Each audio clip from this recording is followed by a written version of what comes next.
보이스피싱, 전화 금융 사기가 여전히 성행하고 있습니다.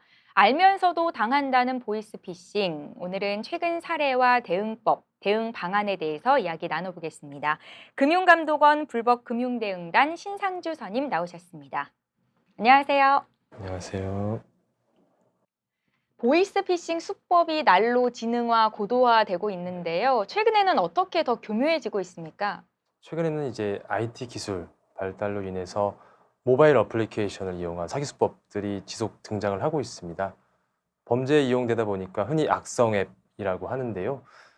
대표적인 악성 앱으로는 원격 조정 앱, 그리고 전화 가로채기 앱이 있습니다.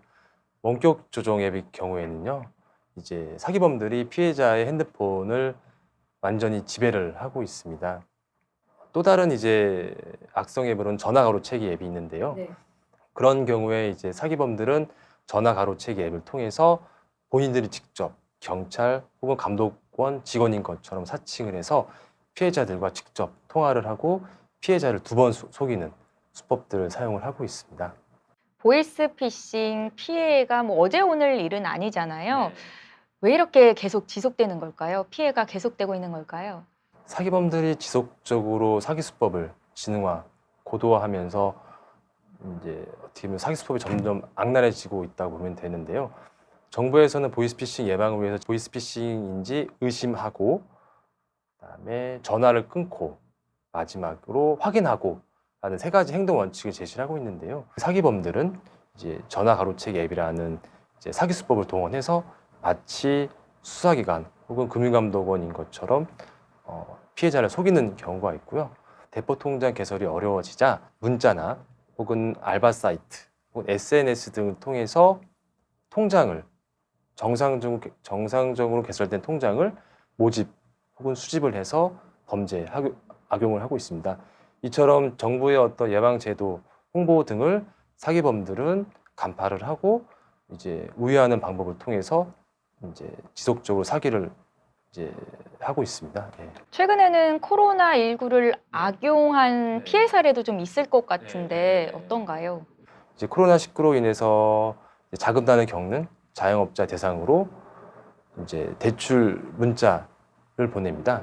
그 문자를 본 피해자분들은 대출을 받기 위해서 수수료 혹은 기존 대출 상환 목적이라는 명목으로 이제 돈을 피해금을 사기범들에게 이체하는 이제 피해 사례들이 발생을 하고 있고요.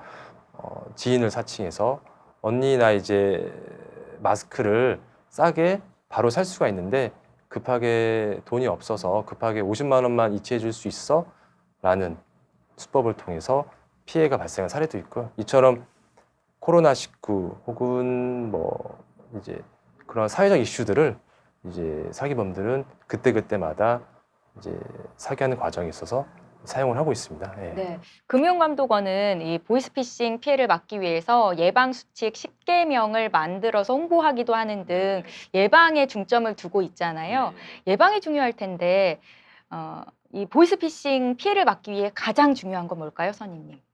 제 결론은 무조건 가족이든 직장 상사든 검찰이든 경찰이든 누구든지 나에게 금전 또는 개인정보를 요구한다라는 상황이 왔을 때는 무조건 전화, 문자 등을 거절하시길 당부드립니다. 거절하고 확인하는 게 중요하겠죠.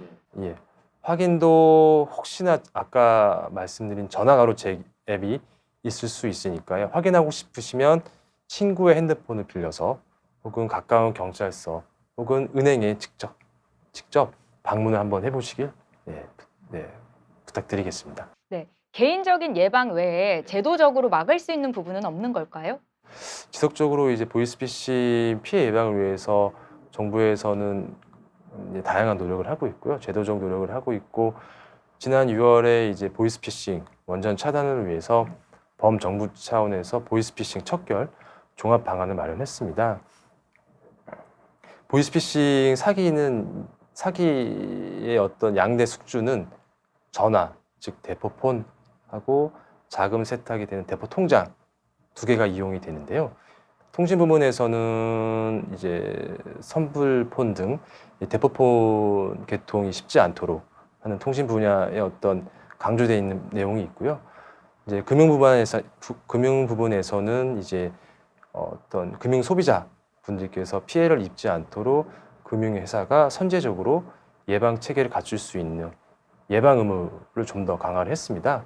악성 앱 등이 이제 가동이 되었을 때 모바일 뱅킹이 자동으로 차단되는 어떤 흔히 말하는 AI 개발 등 유도를 저희가 이제 이번 정부 종합 방안에 담고 있습니다. 예. 범죄에 가담한 사람들에 대한 처벌은 어떻게 좀 강화되고 있습니까? 올 하반기에도 좀 더 법 개정을 통해서 강화될 예정이고요. 현행 법상으로는 만약 보이스피싱 사기에 가담했을 경우에 형법상 최대 10년 이하의 징역 또는 벌금 2천만 원 이하의 벌금을 받을 수 있고요. 이제 대포통장을 양도 혹은 대여하는 경우에는 전자금융거래법상 이제 3년 이하의 징역 또는 2천만 원 이하의 벌금을 부과받을 수가 있습니다. 네. 부득이하게 보이스피싱 피해가 발생했을 때는 어떻게 해야 되는 건지, 또 피해금을 환급받을 수 있는 절차를 밟을 수 있는지 좀 알려주세요.